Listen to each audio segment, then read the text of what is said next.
Hello everyone,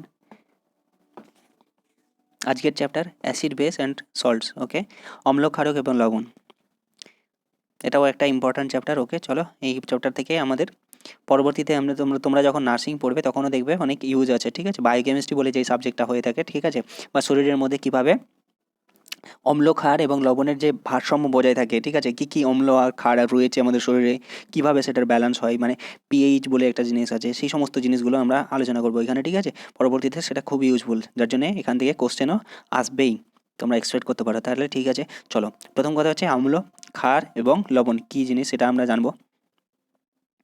ওকে, তো তোমরা অনেকেই জেনে থাকবে। ঠিক আছে, অম্ল ক্ষার অম্ল বলতে কী বোঝা হয়ে থাকে, যেমন এর এক্সাম্পল আমরা কী কী জানি, যে HCl হাইড্রোক্লোরিক অ্যাসিড, তাই তো, H2SO4 সালফিউরিক অ্যাসিড, ওকে, HNO3 যেটা হচ্ছে নাইট্রিক অ্যাসিড। ওকে, এক সেকেন্ড। ওকে, ওকে, এখানে এক্সাম্পল দেখো, নাইট্রিক অ্যাসিড, তারপরে হচ্ছে অ্যাসিটিক অ্যাসিড CH3COOH। ওকে, সোডিয়াম হাইড্রক্সাইড, এটা কিন্তু ক্ষার, সোডিয়াম হাইড্রক্সাইড NaOH। ওকে, চলো অ্যাসিড আর ক্ষারের মধ্যে তফাৎটা কী। প্রথমত হচ্ছে অ্যাসিডের ক্ষেত্রে তোমরা বেসিকভাবে মানে প্রাথমিকভাবে যেটা তোমরা মনে রাখবে, যে অ্যাসিড মানে হচ্ছে কী হয়ে থাকে, যে যেগুলো H+ থাকে, মানে আয়নিত হতে পারে, আয়নিত হয়ে H+ আয়ন দেয়, এরকম যে সমস্ত কম্পাউন্ডগুলো রয়েছে, ঠিক আছে, সেইগুলো অ্যাকচুয়ালি অ্যাসিড। ঠিক আছে, এটা প্রাথমিকভাবে তোমরা মনে রাখতে পারো, যে মানে জলে দ্রবীভূত করব, ধরো যে কোনো একটা কম্পাউন্ড নিলাম, ঠিক আছে, একটা যৌগ নিয়েছি, সেটাকে জলে দ্রবীভূত করছি, জলে দ্রবীভূত করার পরে সেটা আয়নিত হচ্ছে, আয়নিত হওয়ার পরে যদি H+ আয়ন দিতে পারে, H+, ওকে, যেটা হচ্ছে প্রোটনের আয়ন। ঠিক আছে, এবার প্রোটনের আয়ন যদি দিতে পারে তবে, ঠিক আছে, তাহলে প্রোটন আয়ন দিতে পারলে সেইটাকে কি বলা হয়ে থাকে, অ্যাসিড। ওকে, একই রকমভাবে যখন যে সমস্ত যৌগগুলি জলে দ্রবীভূত হয়ে OH মাইনাস মানে হাইড্রক্সিড আয়ন, ওকে, সরি প্রোটন আয়ন যেটা বললাম অ্যাকচুয়ালি প্রোটন না, ওটা হচ্ছে হাইড্রোজেন আয়ন। ওকে, তো H+ যেটা হাইড্রোজেন আয়ন সেটা হচ্ছে অ্যাসিড, H+ আয়ন যেটা দেয় সেটা হচ্ছে অ্যাসিড। ওকে, আর এইদিকে OH মাইনাস মানে হাইড্রক্সাইড আয়ন যেটা যেই যৌগগুলো দেয় সেইগুলো হচ্ছে ক্ষার। ওকে, প্রাথমিকভাবে। তো এবার H+ আছে, মানে যে কম্পাউন্ডগুলো যে যৌগগুলোতে ক্ষেত্রে H রয়েছে, হাইড্রোজেন রয়েছে এবং আয়নিত হয়ে জলে দ্রবীভূত অবস্থায় কি হচ্ছে H+ আয়ন দিচ্ছে, তারা কিন্তু অ্যাসিড। ঠিক আছে, H রয়েছে, যেমন হচ্ছে HCl দেখতে পাচ্ছ তোমরা এখানে এক্সাম্পল দেখো, তিনটে দেখো, HCl আছে, HNO3 আছে, ঠিক আছে, CH3COH, প্রত্যেকটাতে H আছে। শুধু H থাকলে হবে না, আমাদের কি ক্রাইটেরিয়া পূরণ করতে হবে, সেটা হচ্ছে জলে দ্রবীভূত অবস্থায়, ঠিক আছে, জলে দ্রবীভূত হলে H+ আয়ন দিতে হবে, যদি দিতে পারে, হ্যাঁ, তবে সেটা হচ্ছে অ্যাসিড। ওকে, একই রকমভাবে সালফিউরিক অ্যাসিডের সংকেত কি, H2SO4, দুটো H আছে, তো দুটো H এই মানে যখন জলে দ্রবীভূত হচ্ছে তখন H+ আয়ন দিচ্ছে, যার জন্য এটা অ্যাসিড। ওকে, ওকে, তো আমাদের এক্সাম্পলগুলো মনে রাখতে হবে অ্যাসিডের ক্ষেত্রে। ওকে, চলো এইবার অ্যাসিডের কিছু ধর্ম আছে, সেটা হচ্ছে নীল লিটমাস বলে একটা পেপার হয়। ঠিক আছে, এই নীল লিটমাস পেপারকে কী করবে, জলে দ্রবীভূত অবস্থায়, জলে দ্রবীভূত মানে অ্যাসিডের একটা দ্রবণ নিলাম, অ্যাসিডটাকে দ্রবীভূত করেছি, ধরো HCl এর অ্যাসিডটাকে দ্রবীভূত করেছি। এবার দ্রবীভূত অবস্থাতে যদি একটা নীল লিটমাসকে ধরি, মানে ওতে ডোবাই কিছুটা, তাহলে কী হবে, নীল লিটমাসটা লাল হয়ে যাবে। এইটা হচ্ছে অ্যাসিডের একটা ধর্ম, যে সে নীল লিটমাসকে লাল করে দেয়। ওকে, আর এমনিতে অ্যাসিড এবং ক্ষার বিক্রিয়া করলে আমাদের লবণ তৈরি হয়ে থাকে। ওকে, চলো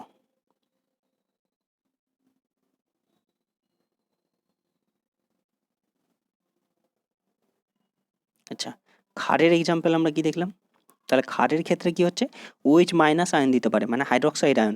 তো হাইড্রক্সাইড আয়ন দিতে পারে এরকম কয়েকটি যৌগ হচ্ছে কি, সোডিয়াম হাইড্রক্সাইড, এক্সাম্পলগুলো আমরা প্রথম পাতাতেই দেখতে পাবো।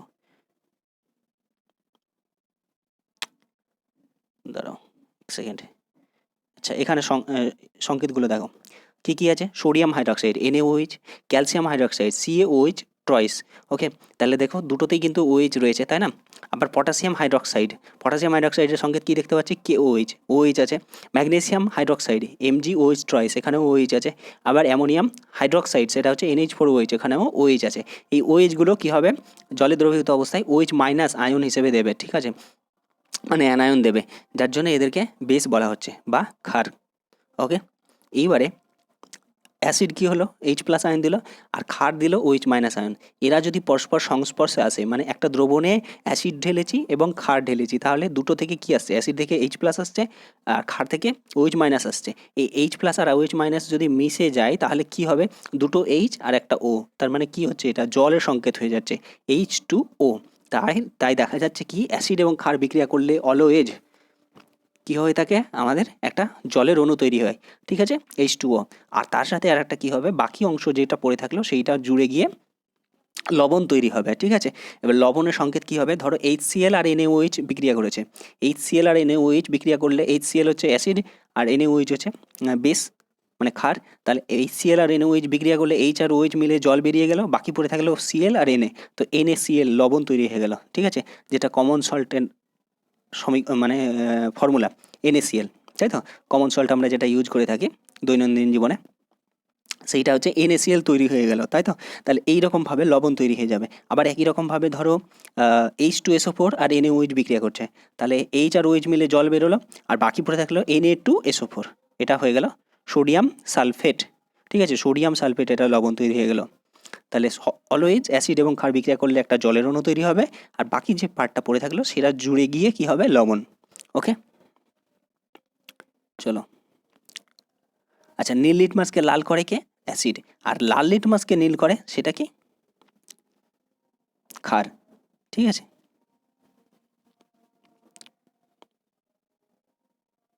ওকে,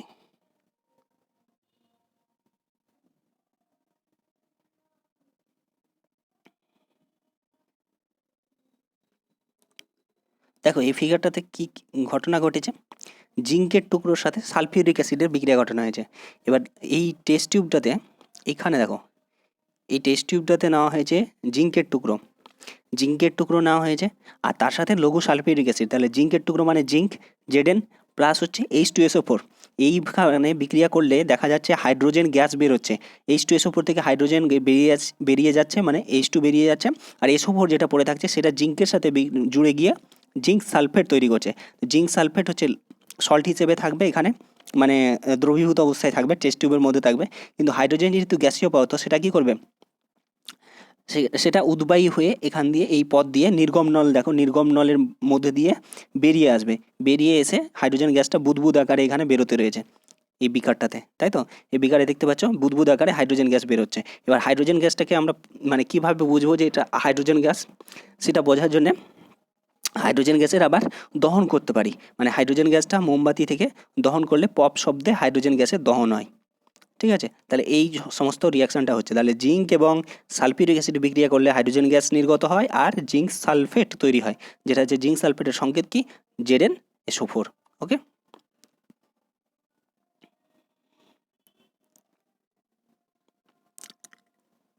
ওকে, চলো। একই রকমভাবে অন্য কোনো অ্যাসিডের সাথেও যদি জিঙ্কের মানে বিক্রিয়া ঘটানো হয়ে থাকে তাহলে হাইড্রোজেন গ্যাস নির্গত হয় আর জিঙ্কের জিঙ্কের লবণ তৈরি হয়।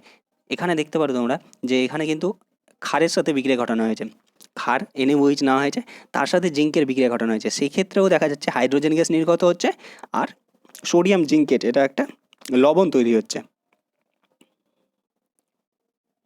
ওকে, চলো।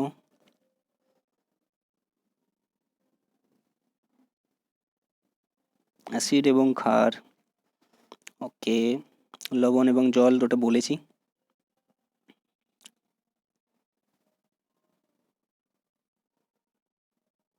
আচ্ছা, অ্যাসিটিক অ্যাসিডের সংকেত কি, অ্যাসিটিক অ্যাসিডের সংকেত হচ্ছে CH3COOH, CH3COOH।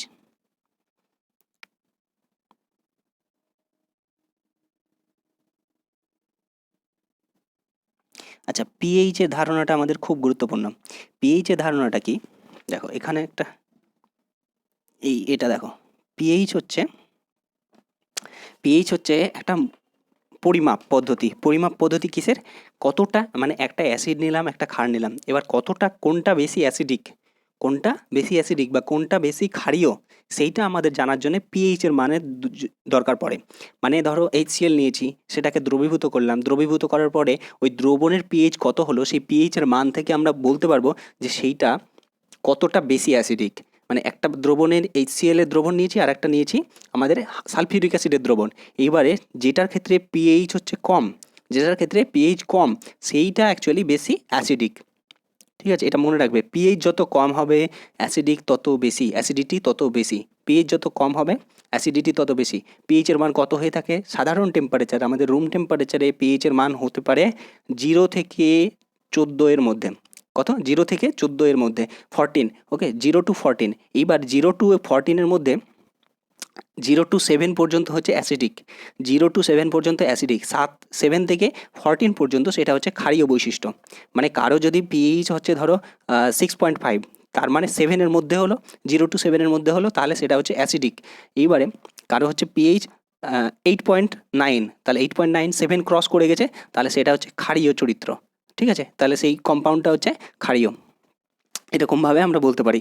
এবারে 8.9 হলো একটা একটা একটা যৌগের মানে পিএইচ হচ্ছে 8.9, আর একটা যৌগের পিএইচ 10.5, তাহলে 10.5 পিএইচের মান বেশি, তাহলে পিএইচের মান যার বেশি সে বেশি ক্ষারীয়। বোঝা গেল? যার পিএইচের মান যত বেশি সে বেশি ক্ষারীয়, আর পিএইচের মান যত কম সে বেশি অ্যাসিডিক। ঠিক আছে, এখান থেকে দেখতে পাচ্ছ। এইবারে পিএইচটা আসলে কি? পিএইচটা হচ্ছে এইচ প্লাসের কনসেন্ট্রেশন মানে গাঢ়ত্ব, তাই তো? এইচ প্লাসের কনসেন্ট্রেশন পরিমাপ করা হয় তোমার পিএইচের মাধ্যমে। মানে একটা কম্পাউন্ড নিলাম, দুটো কম্পাউন্ড নিয়েছি ধরো এ এবং বি, এবার এই কম্পাউন্ডটা দ্রবণে দ্রবীভূত অবস্থায় বেশি এইচ প্লাস দেয়, তাহলে বেশি এইচ প্লাস দেওয়া মানে এইচ প্লাস দিতে পারাটাই তো অ্যাসিডিক। তাহলে এইচ প্লাস যদি বেশি দেয় যে যৌগটা, এ কম্পাউন্ডটা বেশি দিচ্ছে, তাহলে এই কম্পাউন্ডটা বেশি অ্যাসিডিক। আর ওর পিএইচের মান কী হবে? কম হবে না বেশি হবে? কম হবে, বি এর তুলনায় কম হবে। পিএইচের মান যত কম তত বেশি অ্যাসিডিক। ঠিক আছে, এটা মনে রাখবে। তাহলে কত কত হতে পারে? পিএইচের মান 0 থেকে 14 হতে পারে। পিএইচ যদি 7 হয় সেটা হবে প্রশম, মানে না অ্যাসিডিক না ক্ষারীয়, অ্যাসিডও নয় ক্ষারীয় নয়, প্রশম। পিএইচের মান 7 হলে, আর পিএইচের মান 7-এর কম হলে সেটা অ্যাসিডিক, পিএইচের মান 7-এর বেশি হলে সেটা ক্ষারীয়। এই তিনটে পয়েন্ট তোমরা মনে রাখবে। ঠিক আছে, ওকে।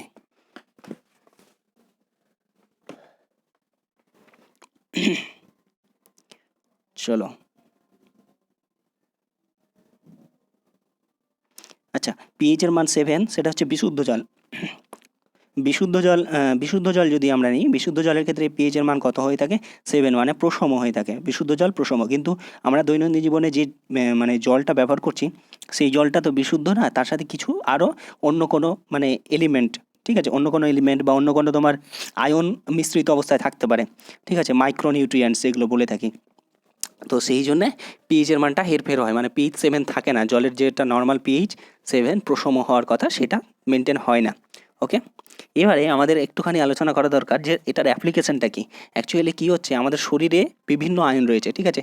আমরা যে রক্তের কথা ভাবি সেই রক্তে কিন্তু কি কি আছে? কার্বোহাইড্রেট জাতীয় পদার্থ থাকতে পারে, মানে গ্লুকোজ, ঠিক আছে, গ্লুকোজ বা ফ্রুক্টোজ, এই সমস্ত বিভিন্ন উপাদানগুলো থাকে। মূলত গ্লুকোজ কার্বোহাইড্রেট আকারে থাকে, ঠিক আছে। তাছাড়া প্রোটিনও থাকে, হ্যাঁ, অ্যালবুমিন, গ্লোবিউলিন, এই সমস্ত প্রোটিনগুলো রয়েছে। তা অথবা ফ্যাট রয়েছে, ফ্যাটি অ্যাসিড, গ্লিসারল, ঠিক আছে। তাহলে ফ্যাট রয়েছে, কার্বোহাইড্রেট রয়েছে, তোমার হচ্ছে আর প্রোটিনও রয়েছে, এই সমস্ত রয়েছে। তার সাথে সাথে কী হয়েছে, কিছু আয়ন রয়েছে, যেমন এইচ প্লাস আয়ন রয়েছে, Na প্লাস আয়ন রয়েছে, কে প্লাস আয়ন রয়েছে, Cl মাইনাস ক্লোরাইড আয়ন রয়েছে, ঠিক আছে। তারপরে তোমার হচ্ছে বাইকার্বনেট আয়ন মানে HCO3 মাইনাস, ঠিক আছে। এই সমস্ত আয়ন মানে সংমিশ্রণ রয়েছে। রক্তে কী কী উপাদান রয়েছে?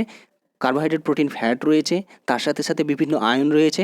তাছাড়া আমাদের রক্তে কী থাকে? হিমোগ্লোবিন থাকে, আরবিসি, বিভিন্ন সেল রয়েছে যেগুলো আরবিসি বা ডাব্লিউবিসি রয়েছে, ঠিক আছে। এই সমস্ত উপাদানগুলো রয়েছে। এইবারে দেখা যাচ্ছে কি যে পিএইচের একটা নির্দিষ্ট মান কিন্তু রক্ত মেনটেন করে, প্রায় 7.8, ঠিক আছে, 7 to 7.8। আমাদের ব্লাডের ক্ষেত্রে সেটা 7.4-এর কাছাকাছি আমরা বলতে পারি, ঠিক আছে, 7.4-এর কাছাকাছি মেনটেন হয়। এইবারে ওই পিএইচ কিন্তু, পিএইচটা কিসের উপর ডিপেন্ড করবে? মানে বিভিন্ন আয়নের উপরে, মানে আয়নের পরিমাণের উপরে, এইচ প্লাসের আয়ন এবং ওইচ মাইনাস আয়নের কনসেন্ট্রেশনের উপরে। এবার পিএইচের মান যদি চেঞ্জ হয় তাহলে কিন্তু প্রবলেম হতে পারে। মানে প্রবলেম হতে পারে বলতে, পিএইচের মান কমলে বা বাড়লে তখন বিভিন্ন রাসায়নিক, বিভিন্ন শারীরবৃত্তীয় যে প্রক্রিয়াগুলো আমাদের শরীরে ঘটছে সেইগুলোতে ব্যাঘাত ঘটতে পারে, ঠিক আছে। তো সেই ব্যাঘাত থেকে কমানোর জন্য, মানে সেই ব্যাঘাত না ঘটানোর জন্য কী করতে হবে? আমাদের পিএইচটাকে মেনটেন করা খুব জরুরি। আচ্ছা, অ্যাসিড ড্রেনের কনসেপ্টটা খুব জরুরি, মনে রাখার দরকার রয়েছে। কোশ্চেন আছে যে অ্যাসিড ড্রেনটা কি। অ্যাসিড ড্রেন হচ্ছে বৃষ্টি যখন হচ্ছে তখন কিছু অ্যাসিড যদি ওই বৃষ্টির সাথে পড়তে থাকে তাহলে সেটা অ্যাসিড রেন। এবার অ্যাকচুয়ালি হয় কেন, মানে অ্যাসিড রেনটা হওয়ার পেছনে কারণটা কি, অ্যাসিডটা কীভাবে আসে। তো অ্যাকচুয়ালি অ্যাসিডটা আসে যেটা মূলত যে তিনটে অ্যাসিড হয়ে থাকে বৃষ্টিতে অ্যাসিড রেনে থাকে, সেটা হচ্ছে H2SO4, সালফিউরিক অ্যাসিড, HCl মানে হচ্ছে তোমার হচ্ছে হাইড্রোক্লোরিক অ্যাসিড, ওকে, আর HNO3। HNO3 মানে নাইট্রিক অ্যাসিড। এর মধ্যে দুটো মেজর, H2SO4 সালফিউরিক অ্যাসিড আর HNO3 নাইট্রিক অ্যাসিড, এই দুটো মূলত থাকে অ্যাসিড রেনে। এরা কোথা থেকে তৈরি হচ্ছে, দেখো HNO3 এর ক্ষেত্রে নাইট্রোজেন ডাইঅক্সাইড আমাদের এয়ারে রয়েছে, তাই তো নাইট্রোজেন ডাইঅক্সাইড রয়েছে, কিন্তু সেটার পরিমাণ একটা নির্দিষ্ট রয়েছে। এবার নাইট্রোজেন অক্সাইডের ছাড়াও আরও মানে তোমার হচ্ছে বিভিন্ন যে যানবাহন এই সমস্ত মাধ্যমে নাইট্রাস অক্সাইড N2O বা NO2 N2O কিংবা NO এই সমস্ত উপাদান যখন বেশি হয়ে যাচ্ছে বায়ুতে, তখন কী হয়, অনেক সময় রিয়াকশনের মাধ্যমে অ্যাসিড তৈরি হয়। সেই অ্যাসিডটা কি HNO3। তাহলে এই অ্যাসিডের পরিমাণ কেন বেড়ে যাচ্ছে, বিভিন্ন দূষণের কারণে, ঠিক আছে, যানবাহনের দূষণ বা বিভিন্ন কলকারখানা থেকে নির্গত বর্জ্য পদার্থ বা বিভিন্ন দূষিত পদার্থের মাধ্যমে নাইট্রিক অক্সাইড তৈরি হতে পারে বা নাইট্রাস অক্সাইড তৈরি হতে পারে, যার মাধ্যমে নাইট্রিক অ্যাসিডের পরিমাণ বেড়ে যাচ্ছে। ওই নাইট্রিক অ্যাসিড যখন জলের মাধ্যমে পড়বে সেটা অ্যাসিড রেন। আর সালফিউরিক অ্যাসিড H2SO4 কীভাবে তৈরি হতে পারে, সালফার ডাইঅক্সাইড, সালফার ট্রাইঅক্সাইড এই সমস্ত উপাদান যখন বায়ুতে বেড়ে যাচ্ছে, সেম প্রসেস, মানে হচ্ছে বিভিন্ন যানবাহনের দূষিত পদার্থ অথবা কলকারখানা থেকে নির্গত দূষিত পদার্থের মাধ্যমে যখন খুব বেড়ে যাচ্ছে, তখন সেটা সালফিউরিক অ্যাসিড তৈরি হচ্ছে। এই সালফিউরিক অ্যাসিড এবং নাইট্রিক অ্যাসিড যখন বৃষ্টির সাথে পড়ে তখন সেটা হচ্ছে অ্যাসিড রেন। কারণ নাইট্রিক অ্যাসিড এরা কী করবে, পিএইচটাকে জলের যে বৃষ্টির জল সেটা পিএইচ কী করবে, সাতের কম করে দেবে, খুব কম করে দেবে, যার জন্য বেশি অ্যাসিডিক। তো এই অ্যাসিডিক যখন মানে জলটা পড়বে তখন আমাদের কিসের ক্ষতি হতে পারে, আমাদের ক্ষতি হতে পারে তোমার হচ্ছে ধরো এতে বিভিন্ন পুকুর নালা যেগুলোতে মাছ রয়েছে, ঠিক আছে, মাছ বা মাছের সাথে আরও যে সমস্ত অন্য কোনো প্রাণী বা ছোট প্রাণী যেগুলো রয়েছে, ঠিক আছে, কিংবা অন্য কোনো প্ল্যান্টও রয়েছে, ঠিক আছে, উদ্ভিদ, সেই সমস্তগুলো ক্ষতিগ্রস্ত হতে পারে। কারণ পিএইচটা খুব জরুরি, পিএইচের ব্যালেন্স থাকাটা খুব জরুরি। ওরা একটা নির্দিষ্ট পিএইচে কি ওরা অ্যাডাপ্টেড হয়েছে, মানে কি বলে অ্যাডাপ্টেড বলতে অভিযোজিত অবস্থায় রয়েছে তারা, মানে ওই নির্দিষ্ট পিএইচে ওরা কমফোর্ট ফিল করে, ঠিক আছে। ওদের যে সমস্ত শারীরবৃত্তীয় প্রক্রিয়া আছে সেই শারীরবৃত্তীয় প্রক্রিয়াগুলো ওই নির্দিষ্ট পিএইচে নিয়ন্ত্রিত হয়, নির্দিষ্ট মানে একটা ব্যালেন্স বজায় রয়েছে। এবার পিএইচের হেরফের হলে কিন্তু ওই শারীরবৃত্তীয় প্রক্রিয়াগুলোতে বিঘ্ন হতে পারে, ঠিক আছে, বিঘ্নিত হবে। তো বিঘ্নিত হলেই তখন ওদের বিভিন্ন প্রবলেম দেখা দেবে, ঠিক আছে। যেমন হচ্ছে মাছের অবনতি, মানে তোমার যেখানে অ্যাসিড রেন হয়ে থাকে সেখানে কিন্তু মাছের সংখ্যা কমে যেতে পারে, মাছের মৃত্যু হতে পারে, ঠিক আছে, বা অন্যান্য প্রাণী উদ্ভিদ সেগুলোও ক্ষতিগ্রস্ত হয়। তো এটা হচ্ছে যার জন্য আমাদের অ্যাসিড রেনটাকে অ্যাভয়েড করার ট্রাই করা হয়ে থাকে। এনভায়রনমেন্টাল যারা এক্সপার্ট রয়েছে তারা কি করে, অ্যাসিড রেনটাকে অ্যাভয়েড করার জন্য বিভিন্ন গাইডলাইন দিয়ে থাকে, কলকারখানা থেকে নির্গমন বা যানবাহন থেকে নির্গত ক্ষতিকর দূষিত পদার্থ নিয়ন্ত্রিত রাখার জন্যে। আচ্ছা আচ্ছা, আর একটা জিনিস আমাদের মনে রাখবে যে পিএইচ আমাদের যে পরিপাক মানে পরিপাক তন্ত্র রয়েছে তার মধ্যে স্টোমাক, ঠিক আছে, স্টোমাক মানে হচ্ছে তোমার পাকস্থলী, ওকে। তো পাকস্থলীর পিএইচটা খুব অ্যাসিডিক হয়, সেটার মান কত হয়ে থাকে, প্রায় 1.5-এর কাছাকাছি, ঠিক আছে। তাহলে পাকস্থলীর পিএইচ প্রায় 1.5 মানে খুব অ্যাসিডিক। কেন, কারণ হচ্ছে ওখানে হাইড্রোক্লোরিক অ্যাসিড HCl সেই অ্যাসিডটা ক্ষরিত হয় ওই পাকস্থলীর যে ভেতরের যে লেয়ার আছে, ঠিক আছে, সেই লেয়ার থেকে কি হচ্ছে HCl ক্ষরিত হতে থাকে। তো HCl ক্ষরিত হওয়া মানে অ্যাসিড ক্ষরিত হওয়া মানে পিএইচের মান খুব কমে যাবে, সেটা কমে কত হয় 1.5-এর কাছাকাছি থাকে। এবার বিভিন্ন উৎসেচক যেগুলো আছে, উৎসেচকগুলোও তো এক ধরনের রাসায়নিক পদার্থ, জৈব রাসায়নিক পদার্থ। সেই জৈব রাসায়নিক পদার্থগুলোর যে গঠনটা মানে কেমিক্যাল ফর্মুলাটা, সেই ফর্মুলাটাও মেনটেন করতে গেলে আমাদের নির্দিষ্ট পিএইচ দরকার। ওই নির্দিষ্ট পিএইচ মানে 1.5-এ নির্দিষ্ট কিছু এনজাইম কিন্তু কাজ করতে পারে। এবার পিএইচের হেরফের হলেও কিন্তু ওই এনজাইমগুলো ঠিকমতো কাজ করতে পারবে না, ফলে আমাদের ডাইজেশনে প্রবলেম হতে পারে। আবার আর একটা জিনিস দেখো, যদি HCl যেহেতু হাইড্রোক্লোরিক অ্যাসিড খুব মানে তোমার কি বলবো ওটা তোমার খুব স্ট্রং, ঠিক আছে, যেহেতু 1.5 মেনটেন করছে, মানে খুব স্ট্রং অ্যাসিড। তো ওইটা যদি অতিরিক্ত পরিমাণেও ক্ষরিত হয় তাহলে আমাদের পাকস্থলীর যে ভেতরের যে লেয়ারটা রয়েছে না, সেইটার ক্ষতিগ্রস্ত হতে পারে, সেটার কি আলসার সৃষ্টি হতে পারে অনেক সময়, যেটা তোমরা শুনে থাকবে যে অনেকের আলসার সৃষ্টি হয়। তো আলসার সৃষ্টি অনেক সময় ওই HCl এর ক্ষরণ যদি বেড়ে যায় খুব, তখনও হতে পারে। ওকে, আচ্ছা, দাঁতের ক্ষয়ের জন্যও কিন্তু পিএইচের একটা প্রভাব রয়েছে। দাঁতের ক্ষয় কখন শুরু হয়, যে পিএইচের মান, মুখের ভেতরের পিএইচ যেটা নর্মাল পিএইচ কত হয়ে থাকে 5.5, ঠিক আছে, পাকস্থলীর মধ্যে 1.5-এর কাছাকাছি। আর মুখের পিএইচ হচ্ছে, ঠিক আছে, মুখের পিএইচ কত 5.5। এবার 5.5-এর থেকে কম হয়ে যাওয়া মানে খুব অ্যাসিডিক হয়ে যাওয়া, আরও ওই অ্যাসিডিক হয়ে গেলে তখন দাঁতের ক্ষয় দেখা দিতে পারে। ঠিক আছে, ওকে।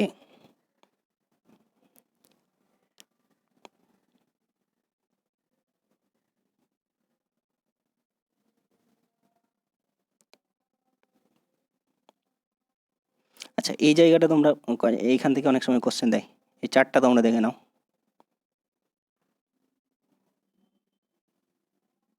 আচ্ছা, কোনটাতে কি থাকে, যে হচ্ছে তোমার টমেটোতে কি থাকে, অম্ল যেটা অ্যাসিড যেটা থাকে সেটা হচ্ছে অক্সালিক অ্যাসিড, তেঁতুলে টার্টারিক অ্যাসিড, এটা তোমরা মনে রেখে দেবে। ঠিক আছে, লেবুতে সাইট্রিক অ্যাসিড, ওকে, কমলা লেবুতেও সাইট্রিক অ্যাসিড, নর্মাল লেবু যেটা বলে থাকি সেটাতেও সাইট্রিক অ্যাসিড, ভিনিগারে কী থাকে অ্যাসিটিক অ্যাসিড, ওকে। আর পিঁপড়ের হুল, এটা খুব কোশ্চেন করে, ফর্মিক অ্যাসিড থাকে। ঠিক আছে, ফর্মিক অ্যাসিডের অপর নাম কি, মিথানোয়িক অ্যাসিড, ওকে। বিছুটির হুল, সেটাতে থাকে মিথানোয়িক অ্যাসিড মানে ফর্মিক অ্যাসিড, ওকে। আর টক দুধ, হ্যাঁ, বা দইয়ে কী থাকে, ল্যাকটিক অ্যাসিড। ল্যাকটিক অ্যাসিড কোথা থেকে পাওয়া যায়, ল্যাক্টোব্যাসিলাস, ওকে, ব্যাকটেরিয়া, একটা ব্যাকটেরিয়া থেকে ল্যাকটিক অ্যাসিড পাওয়া যায়, সেটা হচ্ছে ল্যাক্টোব্যাসিলাস, ওকে। সেটা থাকছে হচ্ছে টক দুধ বা দইয়ে, ওকে। চলো পড়তে থাকো তোমরা, আর প্রচুর প্রচুর কোশ্চেন করো, ঠিক আছে, যা ডাউট হবে কোশ্চেন করতে থাকো, কী কী প্রবলেম হচ্ছে, ঠিক আছে, যে কোনো সময় কোশ্চেন করতে পারো, ঠিক আছে, গ্রুপে মেসেজ করে দেবে বা যে কোনো জায়গায়, বা এখানে কমেন্ট সেকশানেও কমেন্ট করতে পারো, ঠিক আছে, যা প্রবলেম হবে যা ডাউট হবে তোমরা জিজ্ঞাসা করে নেবে, ঠিক আছে। All the best, thank you all.